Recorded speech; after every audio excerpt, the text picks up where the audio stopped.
ինքների կոմիտե։ Իսկ ձեր հարցի մասով Մանյան ասի, թե Ահա, ես կարճ կանդրադառնամ, տեսեք, իրականում նախ լրացնելով Հովհաննեսինից շատ արագ ասեմ, որ խոշտանգումների կոմիտե կարող են դիմել քաղաքացիները եւ ընդհանրապես կան ընթացակարգեր դիմելու, բայց մարդու իրավունքների ռազմավարության մասով ասեմ, որ դա անընդհատ ընթացող գործընթաց է 2011 թվականից, այսինքն անընդհատ այդ ցիկլը ավարտում է մարդու իրավունքների գործողությունների ծրագրերի եւ հետո նորը պիտի սկսեն։ Ես կուզեի, որ ընդհանրապես մենք պահենք մարդու իրավունքները բոլորս մեր ուշադրության կենտրոնում, հատկապես մեդիաները եւ հասարակությունը, հատկապես նոր ձևավորվող, քանի որ սա մշտական գործընթաց է եւ մենք չենք կարող թույլ տալ, որ ինքը պարզապես լինի,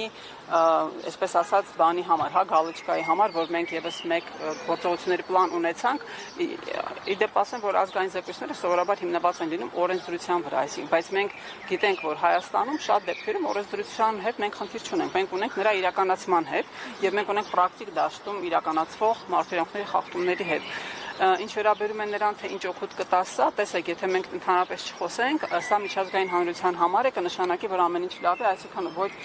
հասարակությունը անհանգստանալու կարիք չունի, մեդիան այս խնդիրները չի բարձրաձայնում, ամեն ինչ լավ է, բայց եթե մենք այդ խնդիրը տեսնում ենք, մենք միշտ պիտի բարձրաձայնենք դրա մասին խոսենք, որպեսզի կարողանանք ստեղծել հնարավորինս դաշտ այս որոշակի ճնշումների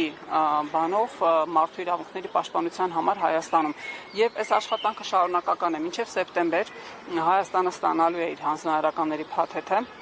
եւ պիտի որ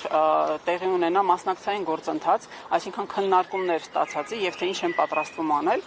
եւ մենք միանշանակ շարունակելու ենք այս ուղղությամբ աշխատել թե ՄԱԿ-ի գրասենյակների հետ, թե բոլոր դեսպանատների հետ, որոնց ներկայացուցիչները տվել են հանձնարարականներ, ինչպես նաեւ բոլոր քաղաքասարակության ներկայացուցիչների հետ, որոնք պատրաստ են այս ուղղությամբ աշխատանք տանելու եւ տալու իրենց եւ հետեւողական լինելու հատկապես այն ոլորտներին, որոնց մասին զուտ սահմանափակումների պատճառով հանձնարարական չի հնչել, բայց իրենք շատ կարեւոր են մեր երկու մարդու իրավունքների պաշտպանություն ապահովելու համար։ Պարոն Մանվելյան, ամփոփելով կմոտենակ, պարոն Մանվելյան, հաշվի առնելով, որ նաև այս